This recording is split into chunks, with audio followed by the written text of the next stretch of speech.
questions? All in favor? Aye. Any opposed?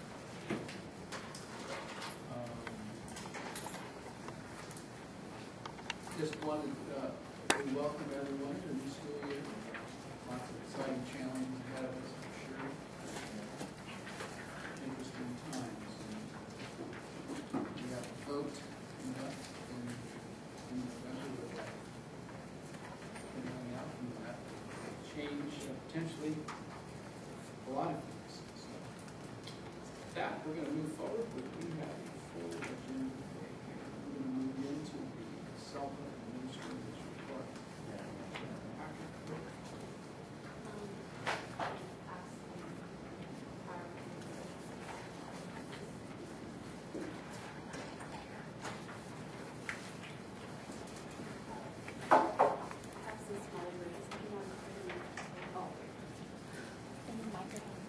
First of all, I want to thank all of you for hiring me. I've been here since very busy 3 months, but I'm very excited to be here. I've been out to visit all the districts except 2, and they're on my list to go to visit next. I had a previous schedule that we had to reschedule, so I really look forward to getting up to Mount Baldy and I do not visit the rest of you, your CEO and your program director, and so I'm just very pleased to be here and look forward to serving all the districts and all of our communities in the district. So I made a little PowerPoint just to go over what I was going to share with you this morning. We've had governance meetings already. We've had 2 CAC meetings, 2 SAC meetings, and 1 FAC meeting. And so Jeanette will be sharing about the FAC meetings in a little bit. Some of the other activities we have going on. A number of the districts have already turned in the paperwork to be signed off for their special ed stuff review. So that's really good news for the deadline for December. We were advised that we were going to have a TPP site visit, and I got a great one for site review kind of a thing. And they came and met with us this past week. They assigned a new counselor to us. It was a meeting where we all got synergized and we knew that. And the good news is what they really wanted to do is bring somebody down from Sacramento to talk to us and to tell us that it's really important to expand our program. They had to turn money back to the government last year. So they wanted to meet with us to work on that. So I thought that was very good news. The Growth and Hold Harmless Committee has met twice, and that has to do with the growth in population and registration. So we're continuing that work and bringing something forward when we have a solution that we would like to share. We are going to establish a work group for the mental health services. Some staff members and staff members have volunteered. We're receiving $2.8 million additional dollars in mental health services this year. We want to make sure that we have a full continuum of services covered and make sure that we're using this money wisely. So we can do more of that too. And the CAC this year is very, very willing to move forward and do some projects. And they had one subcommittee meeting last Monday and are moving forward with some parent resource guides and some other things. So they'll be working on that. As you know, I've been sending out an updated newsletter as I come back from state supplement meetings, and I'd just like to do that from all of you. Would you like that to continue? Okay, good. And then staffing. On October 15th, Peter Mercado from Wanda will be joining our program specialist staff. He comes to us highly qualified with a wonderful set of skills and experiences, and so he can take a real asset, bilingual, EPA, district. And we, after a summer with local analysts, have Jeanette Sanchez who has joined us, and we're very pleased. She's worked for us. How long have you worked? 15 years. 15 years. So we're very pleased to have her join us. In your packet, under my report, you also have a list of assignments for the clinical counselors that we have on board. When I arrived, there was a process of who has the lowest caseload for them in the next world, and I said I think it would be very helpful to build a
proactively at eligibility and frequency regulation of services across all areas of college served. And so there's a whole part in here too about ELs, English learners. So it's been well received across the state, and we have a lot of people wanting to sign up.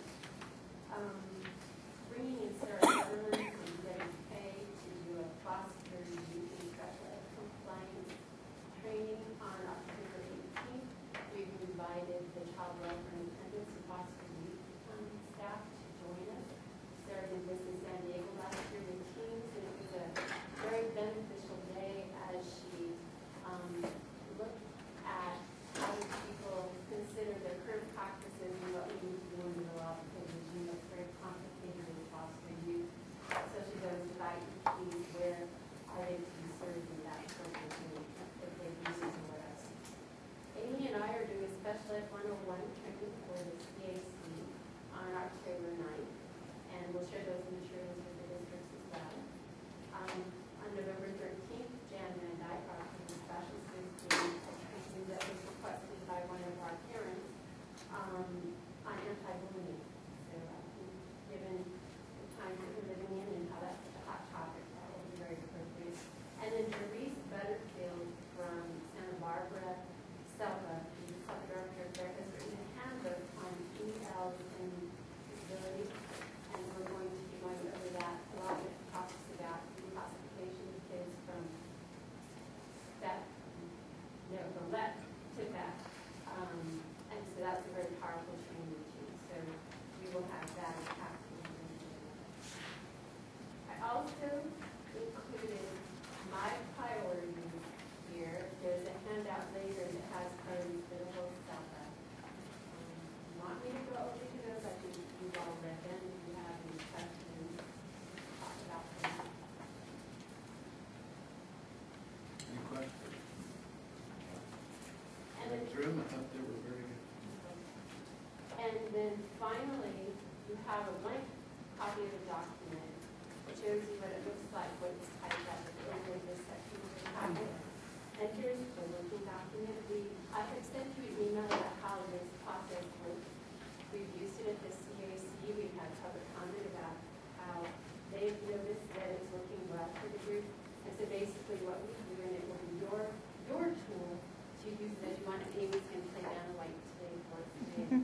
Step up if we need to, but a topic that we want to put down, who brought it up, and then come back in the next agenda items and say, is this something we want to put on the next agenda, or is this something we want to direct one of our staff as it outlines the Brown Act that we can do? That's what we can use the school for. And what we do is the next month come back, give feedback on whether or not that's been done, where we are in the process. It's kind of keeping us on target. Any questions? So if there's something during the meeting that you see, hear about, or want more information about during the future meeting sections, and we can put things up on the staff to follow.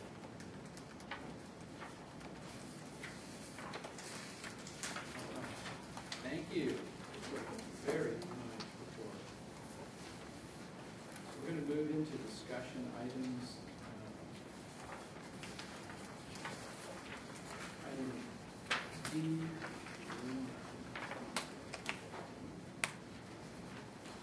You have a copy of our organizational report, our organizational chart that I developed to show you who comes under whose supervision in the different departments we have within the SELPA. And I just mentioned to Amy, I realized we have one more SELPA staff put on there, and that's our Henry Chapman, who provides services to the private sector. And it's updated to include Peter and Jeanette, so we're up to date otherwise.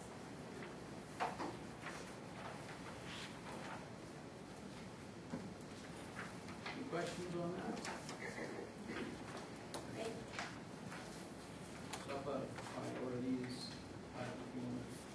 This is just the version, the expanded version that shows the priorities we put in place. Just give you an overview. We set our sights really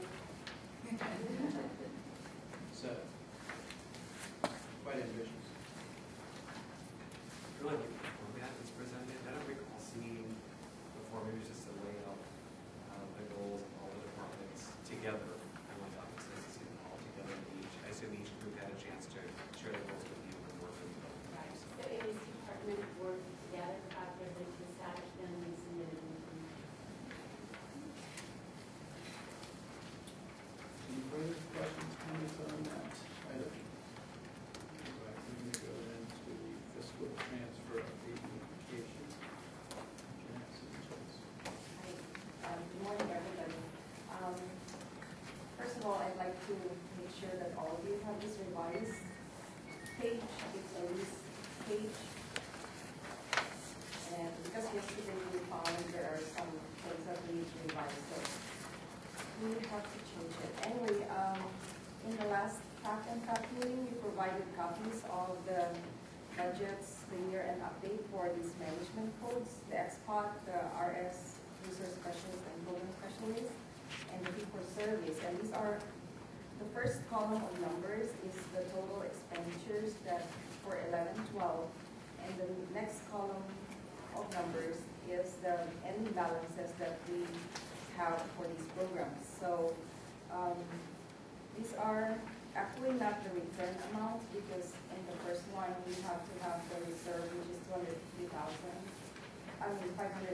So to minus it from the 750, we're gonna discuss it later in this packet. It's gonna show you how much we're gonna return. And also for the final fourth quarter MPS NPA export transfer, we ended up with $3,854,000, which will be returned after this, after it's approved in this meeting. And also the final CSDR residential excess cost transfer for 11-12. It was done in June 2012 at year-end closing, and the total amount is $13,706. 949 went to, it was from Upland, and 13,706 is from Casey. So those are the transfers that we did from June, and the other ones will be done after this meeting. Any questions on the transfers? Gary, I just had one comment, but I want to thank Janet Crabtree and the staff, because even though we had to make this summer, you and your staff stepped up and helped us get it all done. And John Ferrero and in the office, it was such a nice fun for them. Thank you.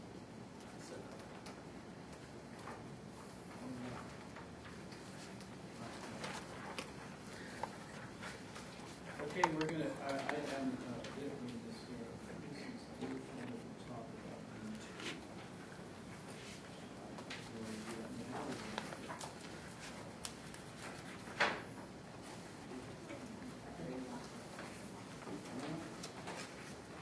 Up to you.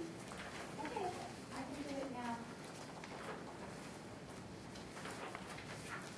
First of all, I really appreciate Susan putting out the data, like the compliance complaint summaries and the due process summaries.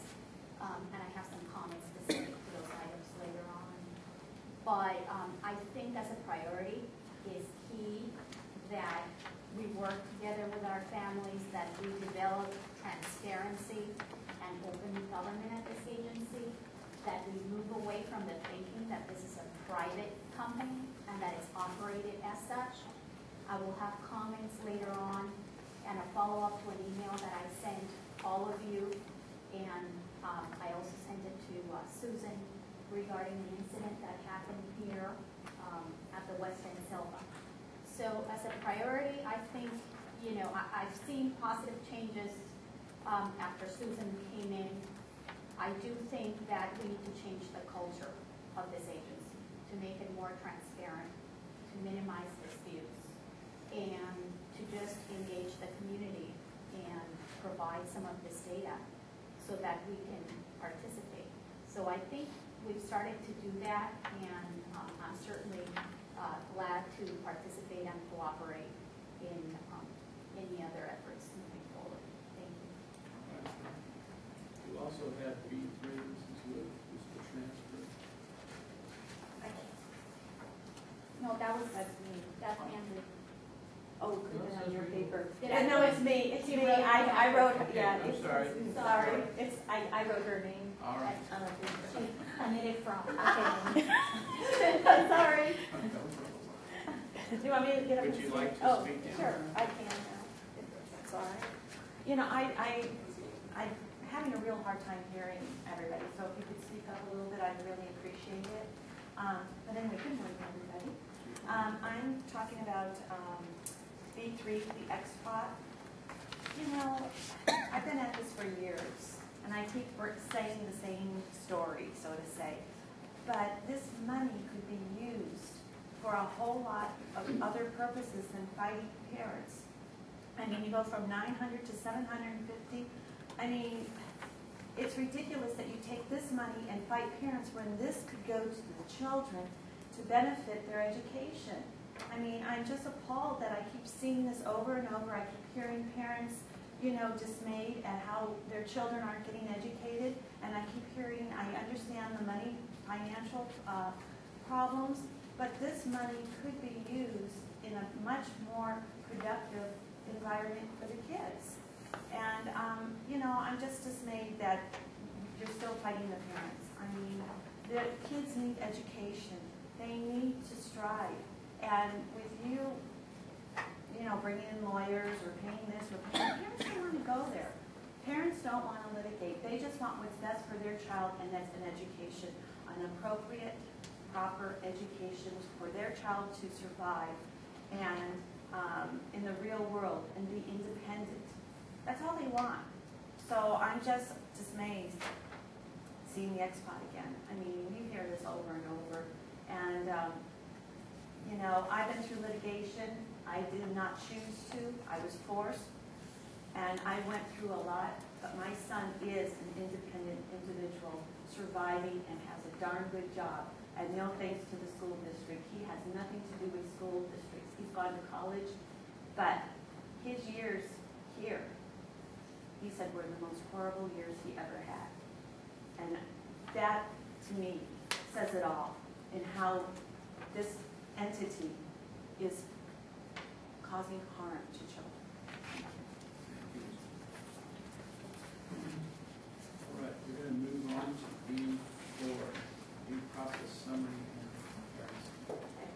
I have a revision, one correct a typo, and also an update. In the 2011-12 school year, there were 38 due process cases filed. That's 4 less than the year before. It breaks down, there were 5 district filings and 33 parent filings. As of today, all the cases have been resolved one way or another. So withdrawn or dismissed, 14 cases were withdrawn by parent or district or both due to efforts on everyone's side. 7 were resolved in resolution sessions with an agreement, 13 mediation, 3 post-mediation but prior to hearing. We did have 2 hearings last year, both were filed in 10-11 but heard in 11-12 due to the timeline. We have 1 case in the Court of Appeals, and that was heard in the Court of Appeals and is now moving up to the 9th Circuit, and 2 more that have been appealed last year. On the X-Pot, Susan and I developed a chart regarding the X-Pot based on a question that came at CAC, and we have a kind of an X-Pot chart that shows what the X-Pot is used for. It's used for 3 different types of items. So we have these to pass around to everyone. And it's just a reference as questions come up, because periodically there are questions on what is the X-Pot and what is that used for. So it's a nice visual for everyone. Any questions?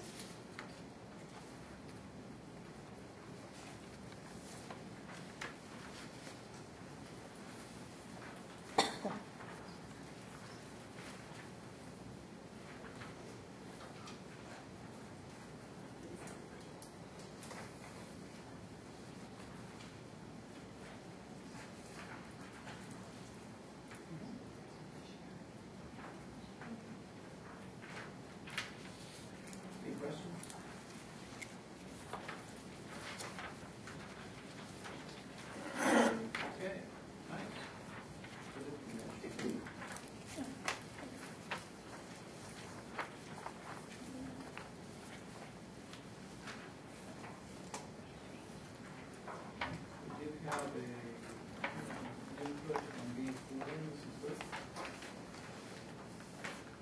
Yes, thank you. On the summary of due process mediation filings, I wanted to put things into perspective.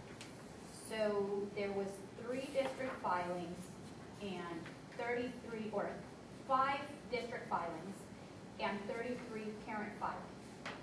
So that's a total of 38 filings. To put that into perspective, the last time I saw Joan Riley give this report, and we just heard Amy, by the way, commend the fact that it had gone down by 4.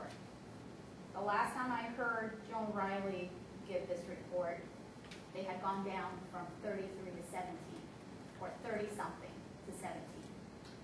So if we compare to the data before, we've actually almost doubled the number of filings. So I wanted to put that into perspective. I also wanted to share the perspective on a statewide basis. And this data I got from Judge Cameron of OAH.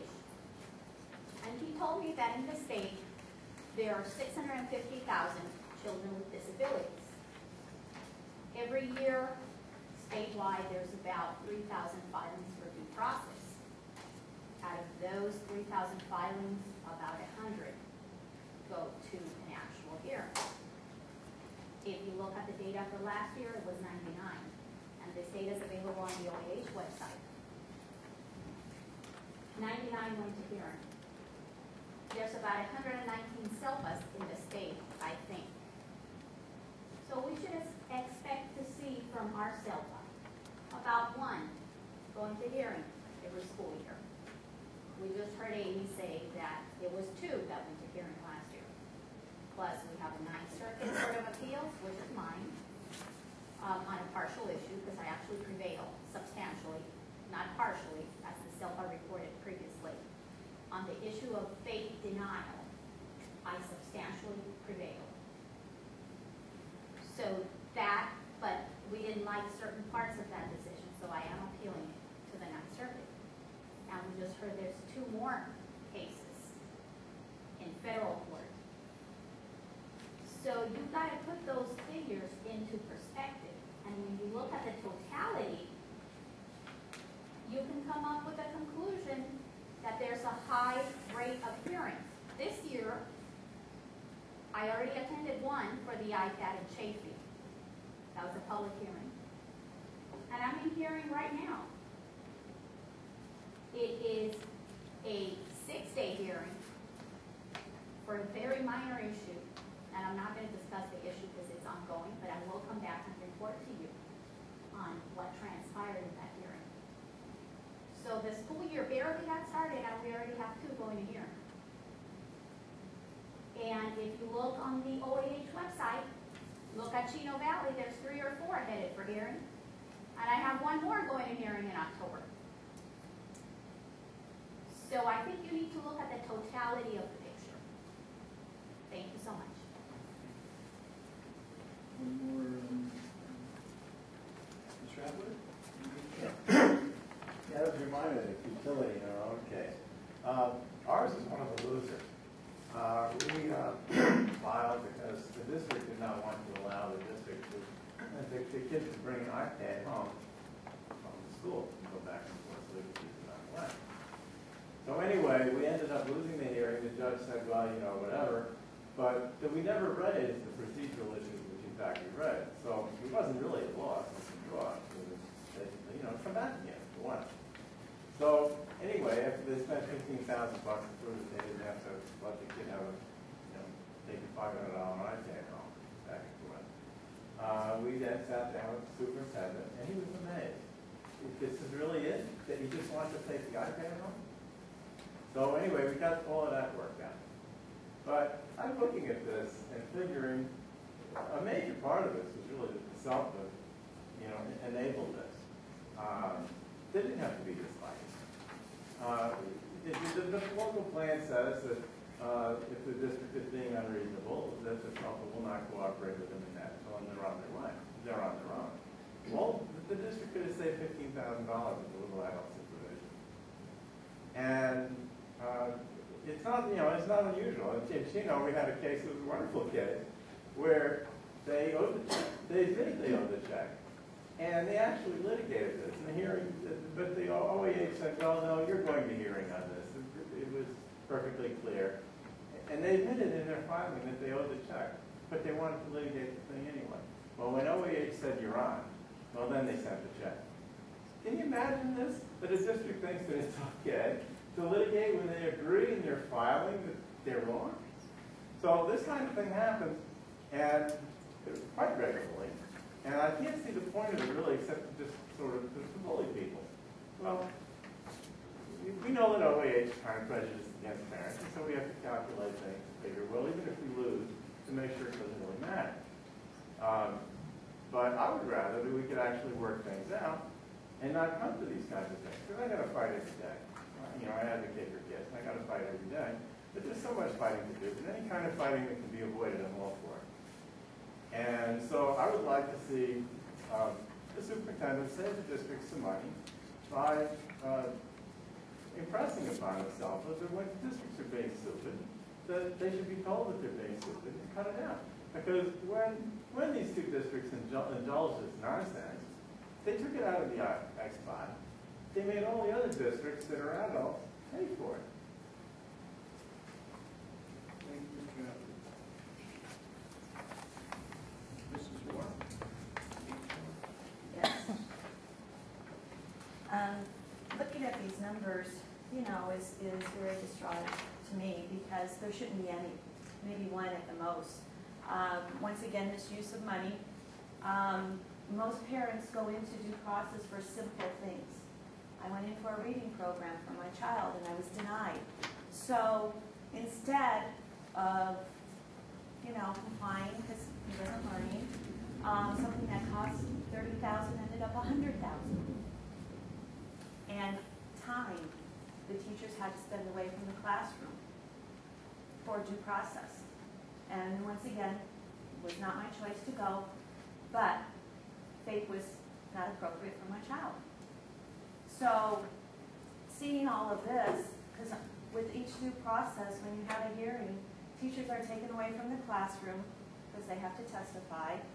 Other people, us parents have to take time off work, so the bottom line is if we could meet the child's needs in the least expensive way, $30,000 compared to $100,000 is a big difference. That money that was spent to fight me, basically, and deny my child services, which I won, and he did prevail, and he did get the proper reading program that the school could not provide. That's a big thing. A lot of times the school cannot provide for children, so they have to go to a non-public agency. And but that money that was spent in due process could have been used, and the school could have provided the proper services if they were trained in the program or they look outside the box. You are just inside this room, inside your little boxes. But in the real world, we have to look at the overall picture, the outside, the private entities, what's best for the child. Every child does not fit the mold. They need other sources, other resources, and I know you have a lot going on, and I know you guys look in the real world, but you don't bring it here. You don't provide it to the child. Oh yeah, that's a good program, but that's too much money. Oh yeah, yeah, we know about it, but no. We can't provide that services, that's just way too much money. So then the parent ends up in due process and spends more money. You spend more money. It's ridiculous. And we thank you. Okay. We're going to move forward with the compliance summary and comparison. In the past, you see this information as a narrative, and I thought it might be helpful to look at a chart and compare last year, 11 versus 11. So what I did is I took the data that had been narrated previously out of the narrative form, put it in 10, 11, and then added 11, 12, and you have a chart that compares the two. So in 10, 11,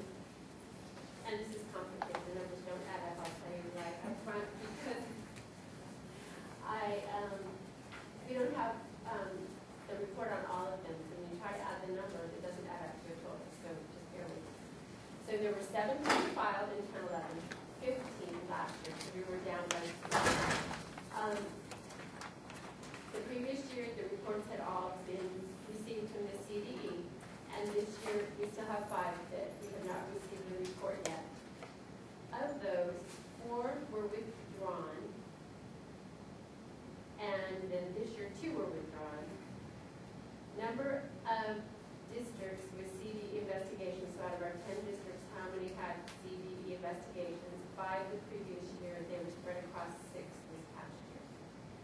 Overall finding that the district was compliant, so you can have 15 reports with, or filings with multiple issues in each, which adds up to 40 this past year, but of those, how many of them, at the end of everything, when they gave us the report, was the district found to be 100% compliant? In 10-11, 1 time. Last year, 6 times.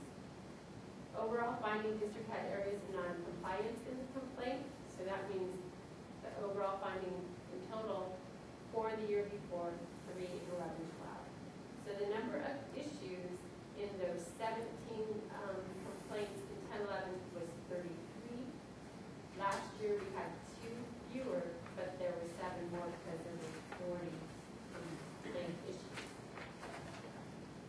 So then the overview of the findings, the number that were in compliance, 17 out of the 33, 16 out of the 40, but remember there's still 5 reports outstanding. The numbers that were out of compliance, out of the 33 in 10-11, 16 of them, in 11-12, 4. And the number of issues in the ones that were withdrawn, 8. So what were the areas of non-compliance? You can see that in 10-11, there was quite a variety of areas, but last year, 3 were adhered to timelines for the IEP meetings or assessment, and respond to a request for an independent educational evaluation. Any questions? What, when we are looking at timelines for the IEP, what kind of things are included? So do they hold after initial assessment? Do they hold the IEP meeting in time? For an annual review, do they hold the IEP meeting in time? So did they meet at that date to hold the IEP meeting? Was the assessment conducted within 60 days? Was the assessment plan developed within 15 days? I mean, there are all kinds of timeline issues that could, for one reason or another, not have been met.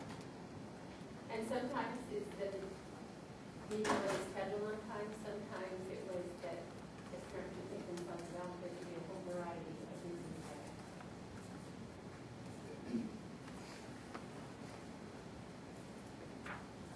Any other questions?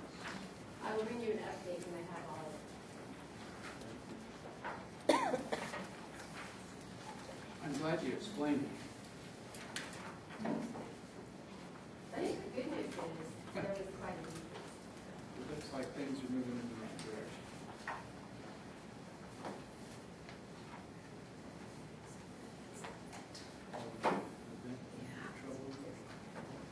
You just want to sit next to me?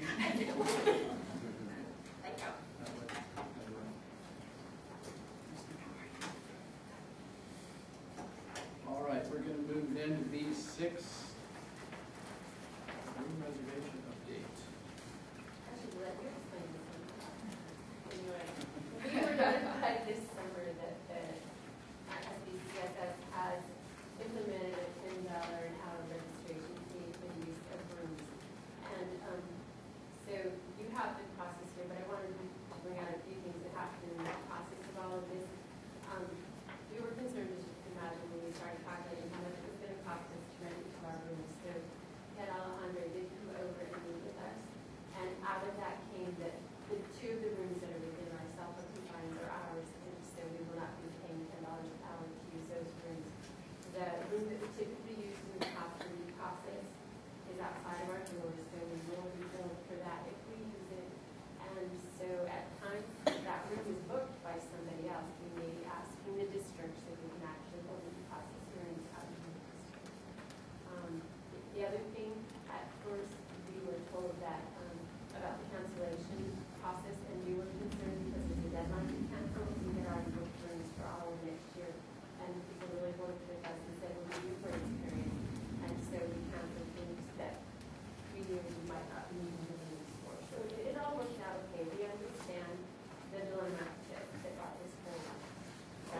we did some study actually, of what other county offices were doing.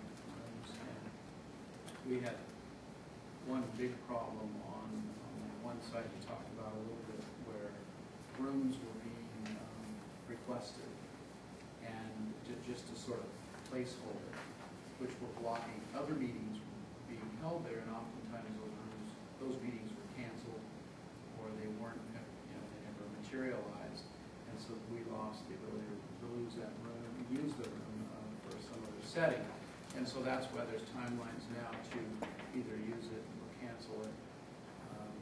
And the charge actually came about, and this is relatively low compared to our study, that other county offices are implementing. So we're actually late doing this in some regards. But a lot of this really has come about with the reduction of resources. Everybody's looking to try to be more prudent, more responsible, and try to find ways to keep things moving forward. So We were informed there were exceptions to the policy even for your office. it's true. All of us in the The only exempted group is the county board. Is the $10 fee regardless of the room size? So if we had this room and that room, would we still be charged one $10 fee? Right. Okay. So we're going to move down to, I'm sorry, B6. We have the super chat. Yes, good morning. I raised the issue at the PAC meeting when this was on the agenda. And I guess my biggest issue with this is that I assume that, some of the costs that go into this building is already being paid, portioned by taxpayers. And then also to quote unquote double dip and request again at $10 an hour. And I encourage the PAC people to consider, going back to their districts and seeing maybe they could get a cheaper rate, less than $10 an hour, and have the PAC meetings there. I'm going to go to the CAC and tell them the same. Some districts might even do it at no cost. And so anyway, these meetings, I just think that they should be at no cost. And I know it's not up for debate; it's a policy now, I suppose. But so I just wanted to bring that forward to you all. Thank you. We would encourage going to. Free market. B7, That's me. first reading on proposed revisions to the CSC bylaws. Yes. It's been my experience there are some constraints to us being able to work collaboratively with WESELPA, and people have mentioned they would like transparency and collaboration. And the way that our CAC bylaws read, it says that the CAC chair will develop the agenda, and that's interpreted very black and white. So we have had meetings so far to just chat about what would be on the agenda and what items we can pull forward from before, what resources society has to provide. And so I'm proposing that we just make one little change here, and that would be that it would be restated in collaboration with the CAC secretary and the Western South administrator, or his or her designee. The CAC chairperson will develop the agenda meeting, will develop the CAC meeting agenda. And then it went on to say whether does the CAC chair's responsibilities also include all the other things listed. We have a group that is really working collaboratively together. We put this awesome people onto the CAC. They want to move forward and develop resources. And I would really like the opportunity to be able to provide what the stuff we can to make that happen. So it's first reading. Can we have some folks that want to be our chair of the CAC? Hi, my name is Martina Ortega, and I am the chairperson of CAC. And no, it has not been black and white that the chair develops the agenda in the past. In the past, I submitted, they go ahead and rewrite it to their convenience, so it's not black and white. But Dr. Thomas, in the past, you have stated that we need to follow procedure. And you superintendents know it takes an act of Congress to make any bylaw changes. The previous bylaws were changed by the other self-administrator and their attorney. This bylaw came directly from the administrator to the CAC meeting. It didn't go to the executive committee. It didn't go, it just went directly to the CAC. So for the sake of collaboration, I'm asking all the superintendents to make a change. Instead of the CAC secretary, make it where it rotates among the other CAC members so that there are other concerns and issues discussed pertaining to other districts, so that all districts are represented. The CAC secretary district only had 2 parent surveys returned, whereas other districts had way more concerns. I think Upland had 500 and something, okay? So we're gonna represent all of you guys. I'm willing to meet with, but let it rotate, not just the CAC secretary. Why? Because I don't feel comfortable going into a hostile environment where I'm forced to meet with the CAC secretary and the self-administrator. Why do I feel uncomfortable? Because I thought CAC stood for Community Advisory Committee. To me, that means involving other parents, other community leaders in the CAC meetings, not finding ways to limit their input regardless of different views or issues.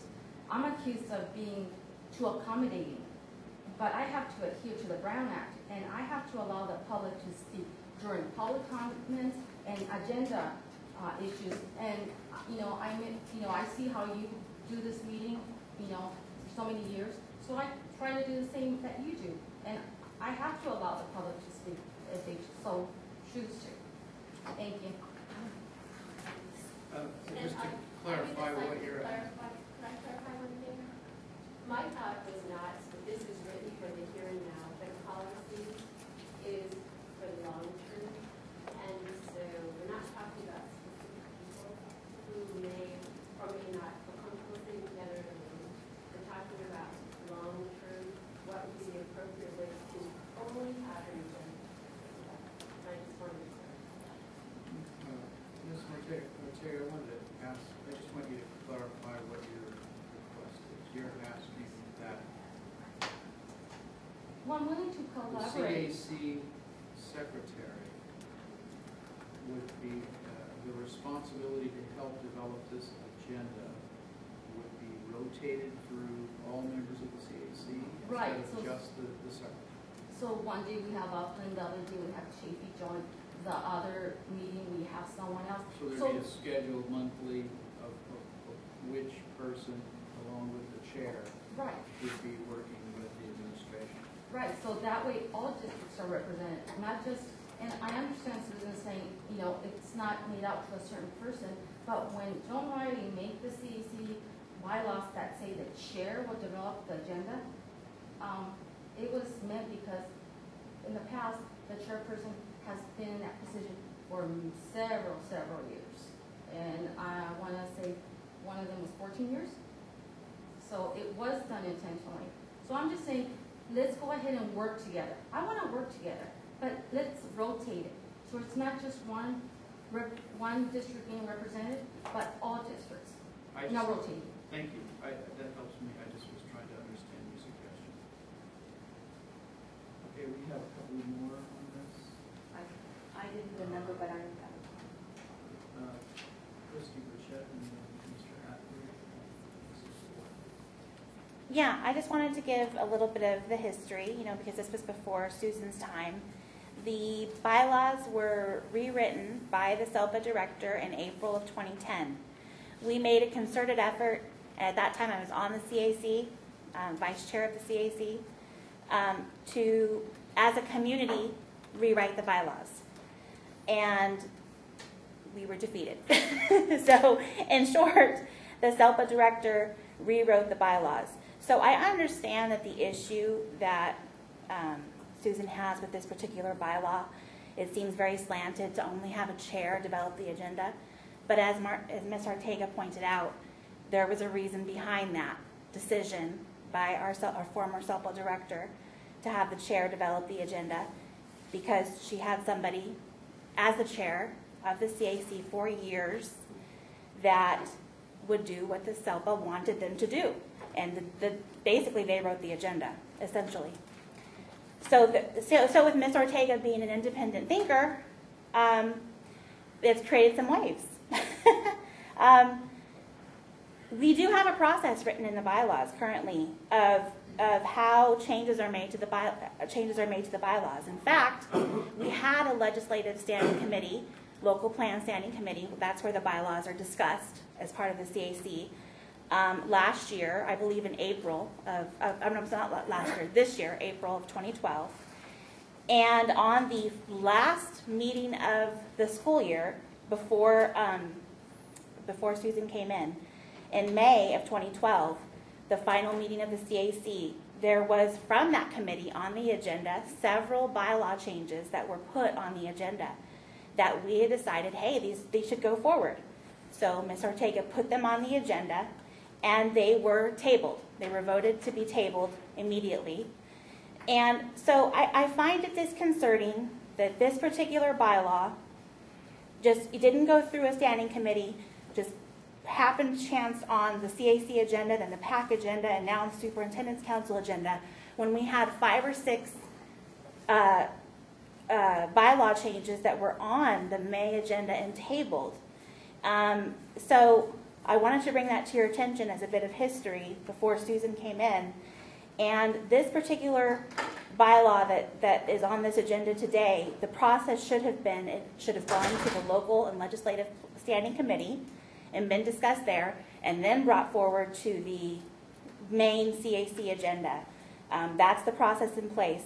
But like I said, we still have outstanding 5 or 6 bylaw changes that were tabled at the May agenda. So I brought that to the attention of the CAC, and I brought it to the attention today. Thank you. I would just like to clarify one thing. Christy, your time ran out. Perhaps you were going to mention this, but she did bring it forward. You put it on the parking lot, and it was set to go on the agenda for January.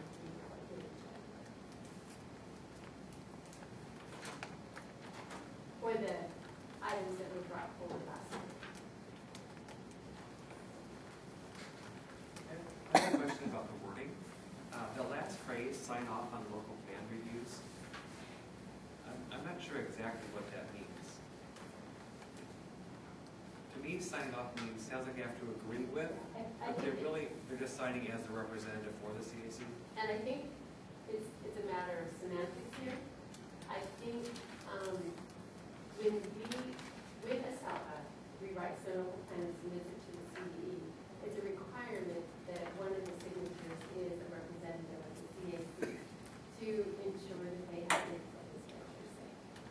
So it's just a matter of wording. Can you clarify when we look at it again? Sure. Sign as the CAC representative. Absolutely. We got a couple more on these 7, Mr. Apple.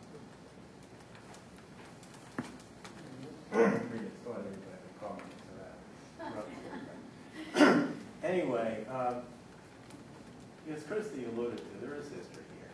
And the history was that although the thing says that the CAC chair is supposed to develop the agenda, it's mostly never been done that way. In fact, I commented in the PAC meeting that Karen Johnson just went, developed the agenda, and called the meeting herself, which she has absolutely no authority to do. So this is the kind of history that we have. And at that point, she said, well, that was my perception. Well, it is my perception. It's my perception. It's an exit sign. There's a clock on the wall. Just because I'm perceiving it doesn't mean that it's, not solid. We do perceive things that are related for early. There's carpet here. I know that. So the fact is, that is what happened. There's a paper trail to prove it and everything else. So this is the history that we have. And this is with the bylaw clearly stating that the secretary is supposed to develop the agenda.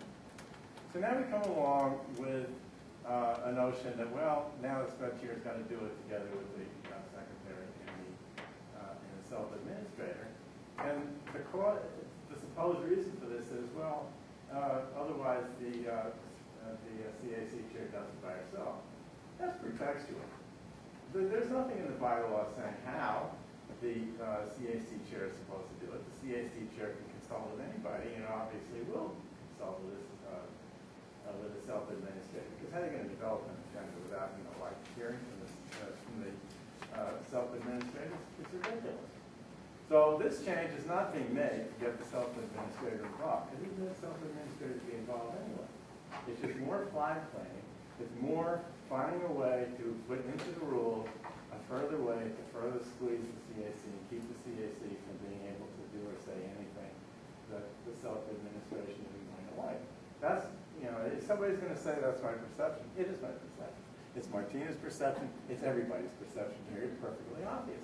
Now, it's been, we've been told here how it's a priority. We should learn to trust each other and everything else. It's a good thing. I mean, when you trust people, when you operate in an atmosphere of trust, you don't spend $15,000 fighting over an day. So it's practical. There's a practical importance in being able to trust people on things. You're not going to trust people with this kind of gamesmanship, which is what this is. And even if it isn't, let's suppose it isn't, it sure is perceived that way. So it's dumb to entertain this if you don't want more fighting, because that's what it's all about. It's just applying more pressure to hem us in, to exclude the community in a meaningful way, and make sure that the self-administration dominates everything. And this is not the way to get peaceful results. So I suggest that the superintendents tell the self-administrator to let the CAC function correctly and leave the bylaws alone. Thank you, Mr. Appleton. Last we have Mrs. Ward. Ms. Ward. Thank you. I have been on the Dyslexia Board Association. I've dealt with bylaws. I know how they can be run. I know how to outreach the community. We have done various things and really have had great results in engaging the community in many different aspects that we have done. Fundraisers, helping children, doing all sorts of things. So I know it can be done because other entities have done it. I have been coming to the CAC for years and years and years and years. They have not engaged the community. Parents still don't even know you exist. And when I do go to the meetings, it should be CAC members running it and outreaching the communities, not having the SELPA govern what they do to a certain extent. Let them outreach the community, let them include the community, engage the community. That's not happening. I have not seen that, and I know I sound like a broken record and I keep coming here, but change is possible. Change is possible in this world. Everything rotates around change outside the box.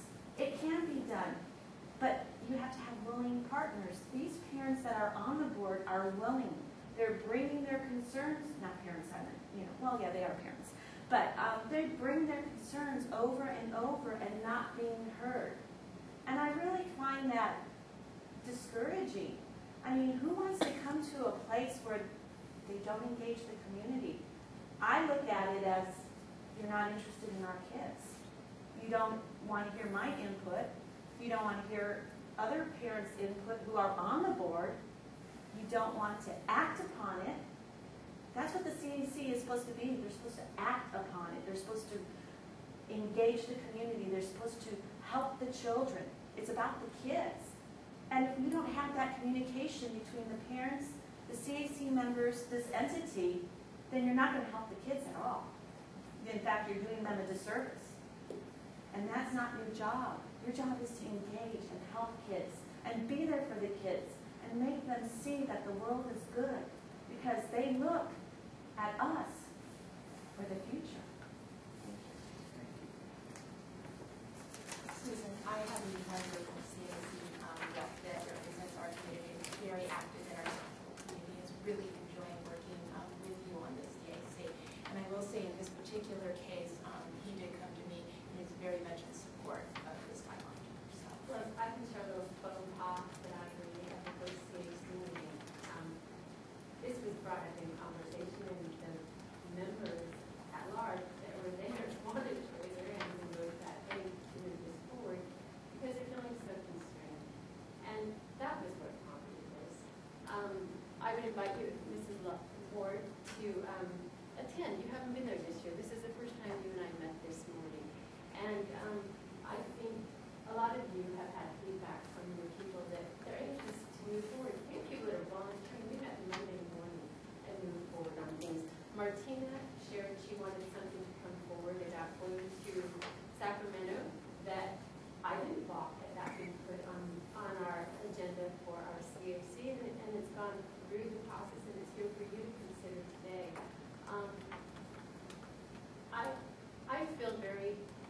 I'm going to be very open with you. I feel very constrained that I come from an experience, I have a daughter with special needs. My whole career, I've worked with people, moved them forward to do all these fabulous things. I've come from selfless that have fabulous things going on with their CAC.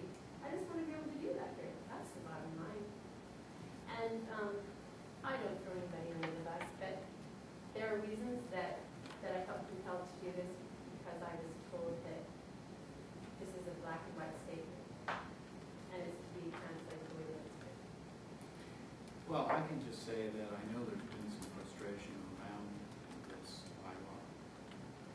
And I know I've had conversations with Mrs. Ortega regarding it, so some clarity brought to this would be extremely helpful. And so are you saying that this change came through the CAC?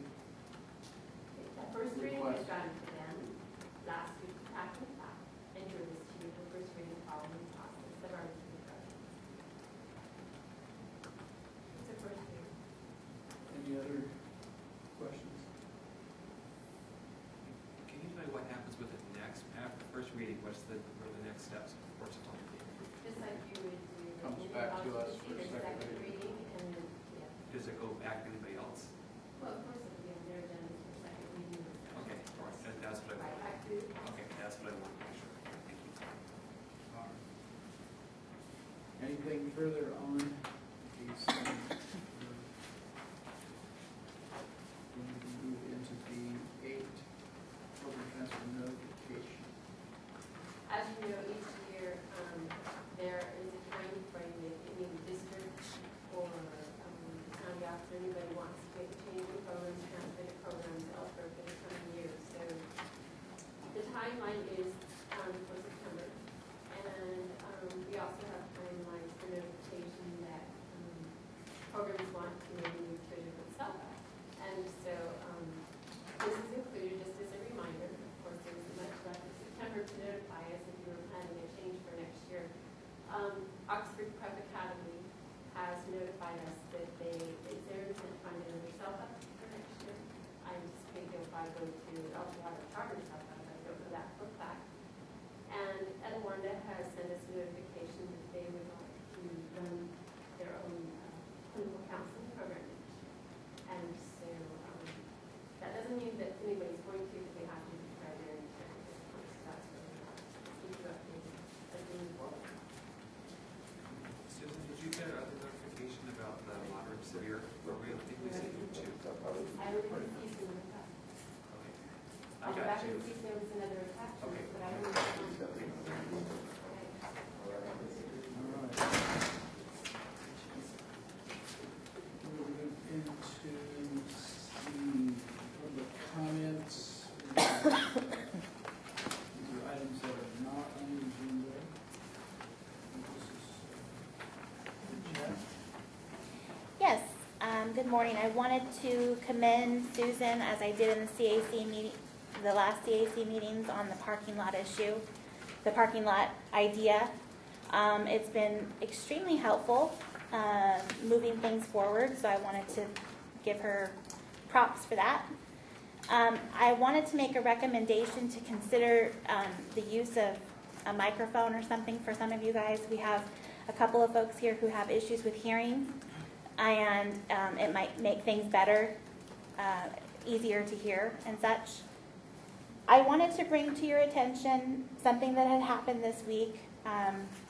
I was asked to attend a private school meeting here at the SELPA by a private school, Legacy Christian Private School, to be a representative along with Miss Loof.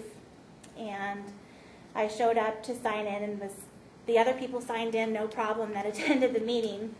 And I was essentially interrogated. Where are you from? Do you have kids there? Do you work for them? All of these things. What's the phone number? What's the address? And then basically was barred from going into the room until they could call. Karen had stood in front of the glass door to get into the room, and it was highly disconcerting. Ultimately, I know that the Kathy from Legacy Christian Private School phoned WESELPA, let them indeed know that we were there representing her private school. I don't know when that phone call occurred, but ultimately I got into the meeting, as did Ms. Loof before me. But the whole thing was highly disconcerting because, you know, the Code of Federal Regulations states that parent representatives can be a part of this meeting, and it just was a showing of what do you have to hide? You're just going to discuss things having to do with private school meetings. It was a terrible situation that you know, I wanted to bring to your attention that happened, and I'm sure others will speak to it, but that's all I have to say on the matter. Thank you very much.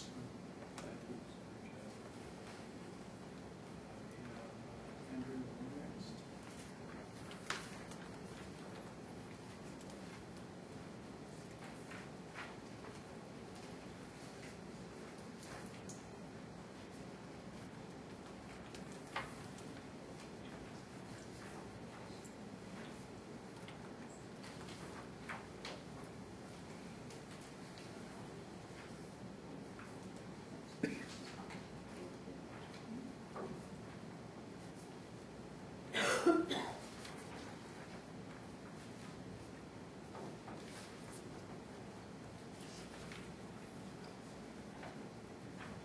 Sorry, I was out. We can share. Thank you.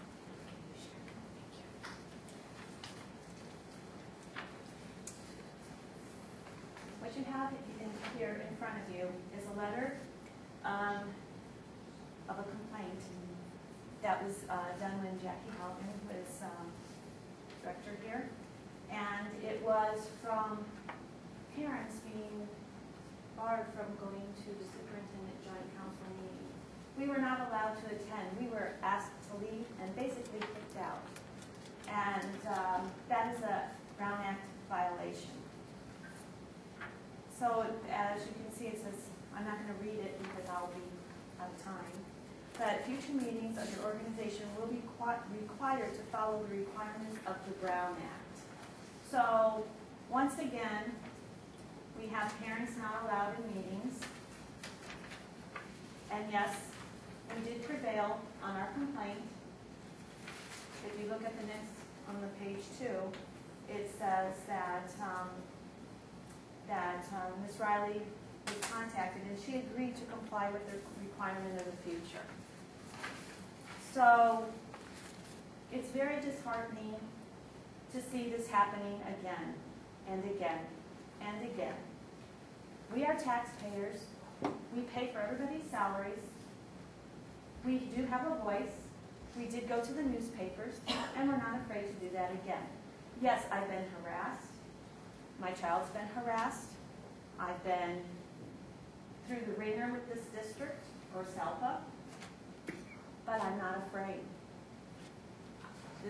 The scare tactic was put in place. Yes, I've had the sheriff at my home many, many times just for harassment. And we're not going to go away. We're not going to go away. If you can continue to keep this behavior, we will go to the newspapers. We will continue to do what we're doing because we are taxpayers. We have a right. The Constitution allows us, and if you're not familiar with it, I suggest you reread it because we have rights no matter what entities try to do to us. And if you shouldn't have anything to hide, you should be transparent. That's what this is about. Any company-run business is transparency, where anybody can walk in and look at the books and say, hey, we know what's going on. That's all parents want because we're paying it. We're paying for the taxes. We're paying the money. We should know exactly what each dime went to. I tried when Phoebe was at Chafee to find out where money went for books for children. I know she got money. I know she got the bond went through, and I got the runaround. I did not get to see the money.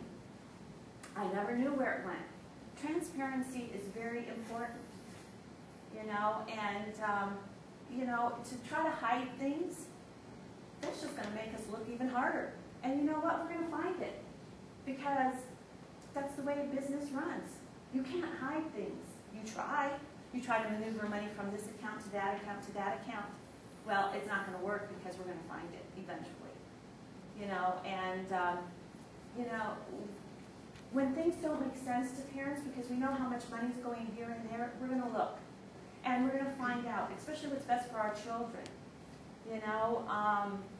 You know, special education children, even general ed children. I've had kids in general ed and special education, so I know, you know, general education children, if they don't pass the KC, they're still entitled to money. I mean, I had to file a complaint with Jack O'Connell really fast, just to get my son to pass the CAC. I mean, not the CAC, the KC exit exam, sorry. Thank you. All right, thank you. Mrs. Lou.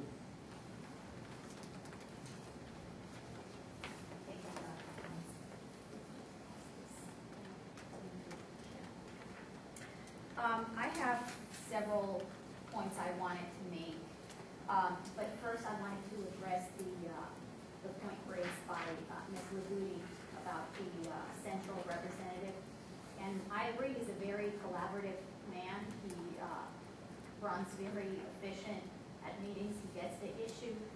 And I attended a meeting on Monday at Upland Unified School District of the CAC subcommittee.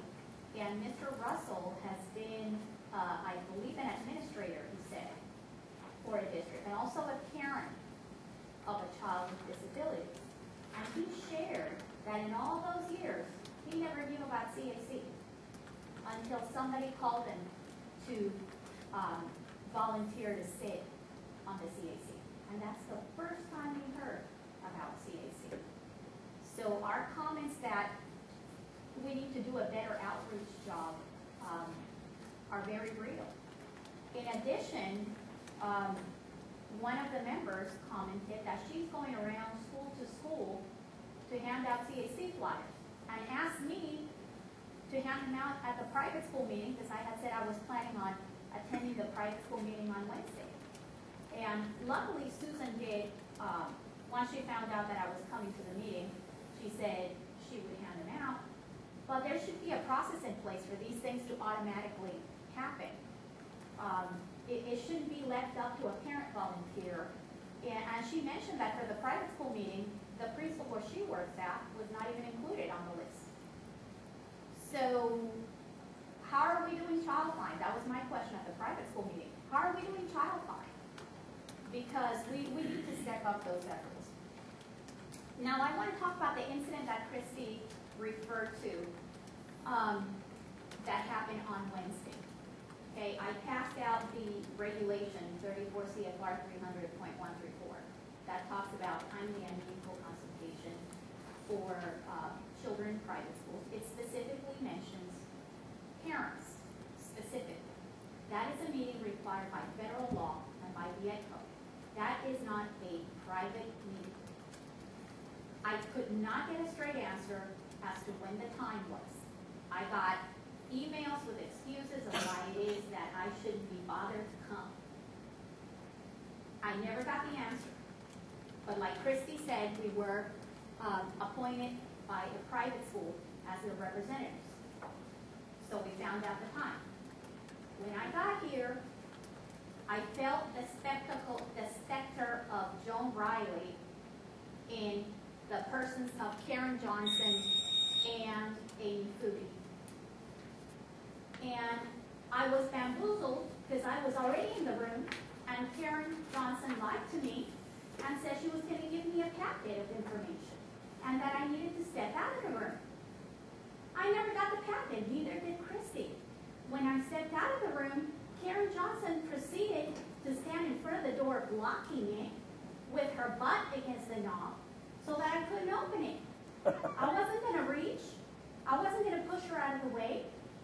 I managed to go in when another lady was coming out of the door and told Karen to please move. And I went in when this lady was coming out, and Karen Johnson is telling me, Rita, you can't go in there. Come back here. Why is this agency being run like a private company? Actually, there's more access situation. I already had experience with the state because the state has a private school advisory committee, and I attended. And at first they told me, no, parents are not allowed. They checked with their legal counsel, and they got the answer back, and I attended. Now, I do have to give Susan credit, because I know that in the Joan Riley days, I wouldn't have been able to go. And by the way, Amy Footy was so unprofessional, yelling in my face when I presented the letter that Andrea handed out from the DA's office. She said, "This is a letter from 2006. As if the law had changed on that issue since 2006. It still applies. So you really, really need to look at what was left behind from Joan Riley. And if we are moving forward and turning over a new leaf and doing a new chapter, as I'm hoping is happening in this agency, we need to look back at the underlings and the kind of training they got from Joan, because they're still passing that along. Thank you. Okay. We will need to recess in closed session. Are we going to do that in here or in the I did not do another room, but I can assume you'd like to go in the balcony or one of the other rooms. We can step out if you'd like to stay. That's fine. I just needed to know what we're, sometimes we have an extra room that we move. If we don't, then we'll have to ask. One quick comment, Dr. Thomas, can you put microphones on the parking lot? Microphone on the parking lot? Thank you. Thank you. Can put it.